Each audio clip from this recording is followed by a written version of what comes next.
Good choice. We all appreciate when a business treats us as a person and not a number, even if it was just remembering our names when we visit a physical store.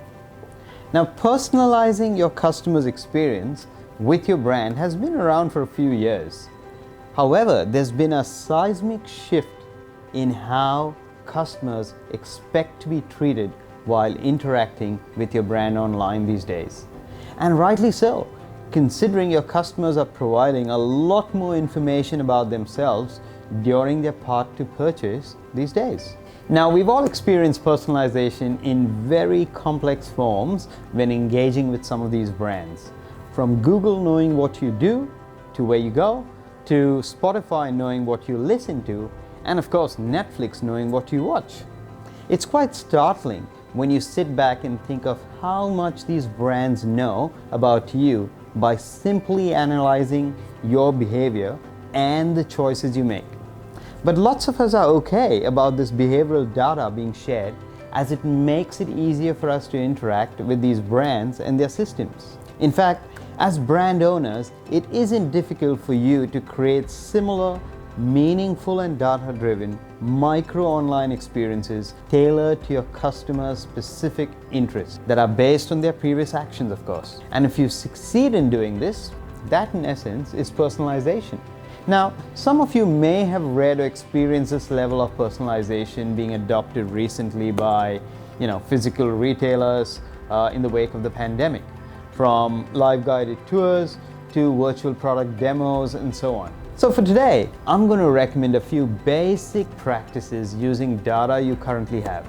Don't worry about the complex stuff beyond the scope of your current customer data. I'll share a few tips and strategies for your website that we've seen increase customer engagement with the brand and subsequent conversions by tweaking just a few elements at different stages of the customer journey. Let's start with recommendation as a feature on your website. Now, this is something Amazon does really well. Their personalized recommendation engine analyzes previous shopping behavior and promotes products that Amazon thinks you might want. In fact, this feature alone drives over a 50% conversion rate for products that it recommends as part of this trip. Obviously, the algorithm is very complex and has taken years to perfect. But you don't need a heavy investment to test this feature on your own website.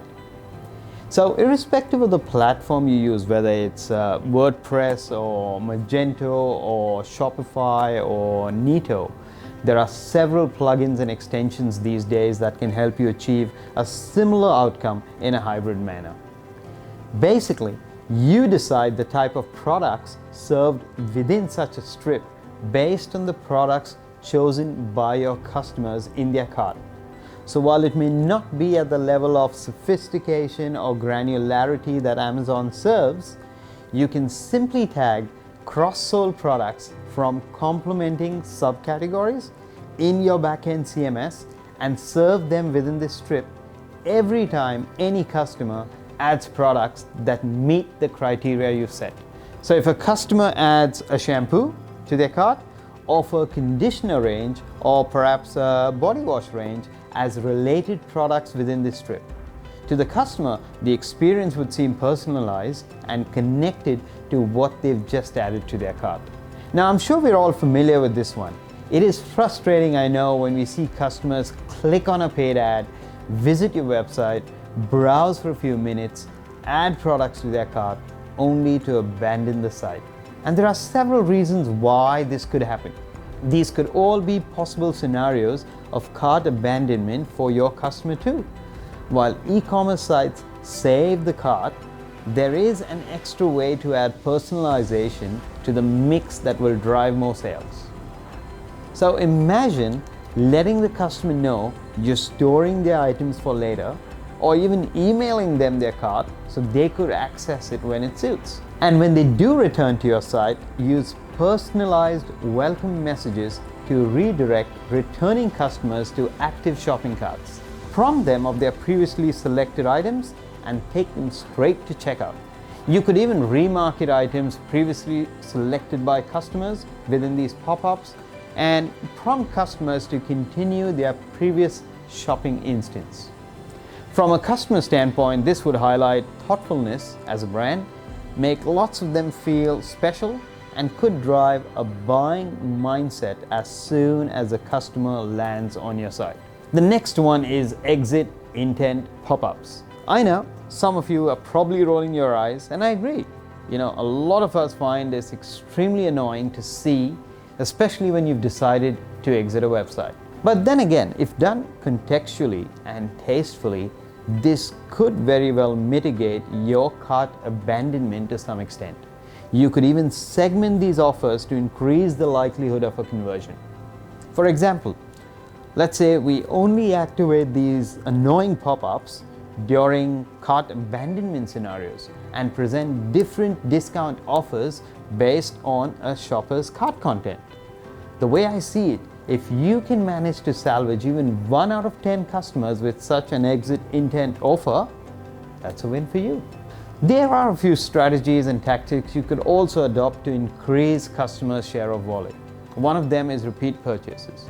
So, if your customers tend to buy the same kind of products repeatedly from you, you could use this to your advantage and add to the convenience of your customer with perhaps a subscribe and save option.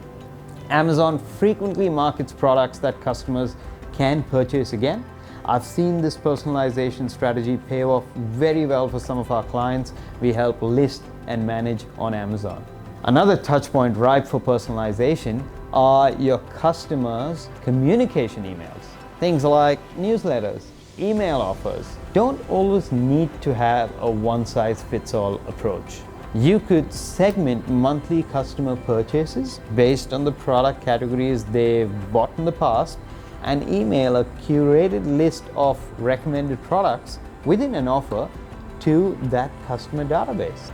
Drawing from my own experiences, I recently bought a professional podcast microphone and would have willingly accepted an email from the same retailer in the weeks that followed, educating me on the need for a microphone filter and an offer to purchase it. I eventually ended up buying this from another retailer. Finally, here's a small personalization hack to your user interface for those that offer an app experience of their website. Enable dark mode. So 3 analytics, if you see a bulk of traffic hitting your website after 7 p.m., it may be worth building the small development tweak to your mobile app. It isn't expensive to do, but is very easy on the eyes, and I'm sure your customers will appreciate this feature. Okay, it's time to move on to the next track and your final choice as part of this adventure. I hope you've enjoyed it so far. The next track is all about understanding and growing your sales. So, based on where you're at on your e-commerce journey, what is most relevant to you? Is it A, growing your reviews on your website, or B, scaling your business through Amazon? So, where would you like to go next?